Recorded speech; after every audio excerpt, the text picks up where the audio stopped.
సరే ఇప్పుడు ఒక స్త్రీ ఈ విధంగా బహిరంగంగా వచ్చి మీ మీద ఈ విధమైనటువంటి నేరారోపణలు చేస్తున్నప్పుడు ఉమ్.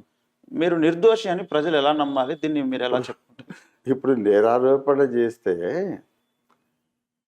దోష ఎలాగవుతాడు మరి? ఇప్పుడు ఉమ్, ఇప్పుడు వాళ్ళకు నేనైతే అటువంటి పనులు చేయను, కానీ ఉమ్, నేనైతే చేయను.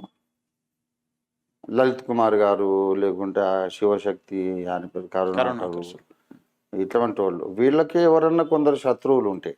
ఉమ్, వాళ్ళు కూడా ఒక లక్ష రూపాయలు ఇచ్చి 100 మందిని తీసుకొచ్చి ఉమ్, ₹1,00,00,000 ఖర్చు పెట్టి 100 మందికి 100 లక్షలు ఇచ్చి, ఇతను నన్ను రేపు చేశాడు, ఇతను నన్ను కొట్టాడు, దోచుకున్నాడు, అది ఇదని చెప్పించవచ్చు. చెప్తే అది ఫ్యాక్ట్ అయిపోతుందా? కాదు.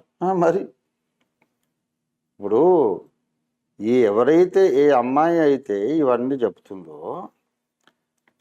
అసలు లలిత్ కుమార్ మీద, ఈ ప్రవీణ్ కుమార్ ఎక్స్ క్రిస్టియన్ మీద, కరుణాకర్ సుగ్గుణ మీద ఈమె అంతకుముందు కేసు పెట్టింది ఏడాది కిందట.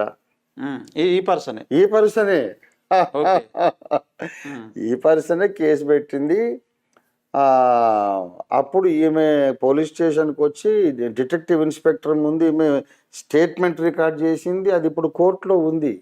ఓకే. రంజిత్ తోఫీర్ గారు ఎన్నడూ ఎవరితో మిస్బిహేవ్ చేసిన వాడు కాదు. అసలు అది నా వాయిస్ కాదు, వీళ్ళంతా మిమిక్రీ చేసి దాన్ని డబ్బింగ్ చేసి పెట్టారు. ఏదో సందర్భంలో మాట్లాడిన మాటలను వాళ్ళంతా డబ్బింగ్ చేసి పెట్టారు. ఓఫీర్ గారి మీద ఏ తప్పు లేదు అని చెప్పి ఈమెనే సేమ్ పర్సన్, ఓకే, అది డిఐ అంటారు, డిటెక్టివ్ ఇన్స్పెక్టర్ గారు చేసిన ఎంక్వైరీలో ఈమె స్టేట్మెంట్ అంతా రికార్డ్ అయింది. సంతకం పెట్టి అఫీషియల్గా ఈమె స్టేట్మెంట్ ఇప్పుడు కోర్టులో ఉంది. ఓకే. రేపు పొద్దున విచారణలో అవన్నీ వస్తాయి. ఏడాది కిందట ఓఫీర్ గారు దేవుడు లాంటి మనిషి అని చెప్పావు, ఇప్పుడు ఏడాది తర్వాత మొదటి నుంచి మంచోడు కాదు, వ్యభిచారం నీ నోటితోనే అంటున్నావు అని జడ్జి గారు అడుగుతారు. ఆ రోజు వస్తుంది. ఓకే.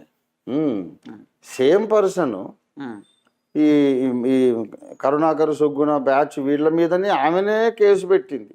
ఓకే. ఇప్పుడు వాళ్ళతో కూర్చొని ఓఫీర్ మంచోడు కాదు, మొదటి నుంచి క్రైస్తవులంతా వ్యభిచారులు అంటుంది.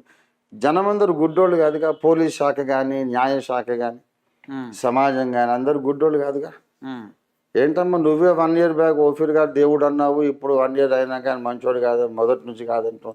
1 year బ్యాక్ ఆ స్టేట్మెంట్ ఎందుకు ఇచ్చావు? ఇప్పుడు ఎట్లా మారుతుంది వర్షను? కనుక అబద్ధం అనేది ఎక్కువ కాలం నిలబడుతుంది. సో అదే నాకున్న నమ్మకము, ధైర్యం. ఓకే.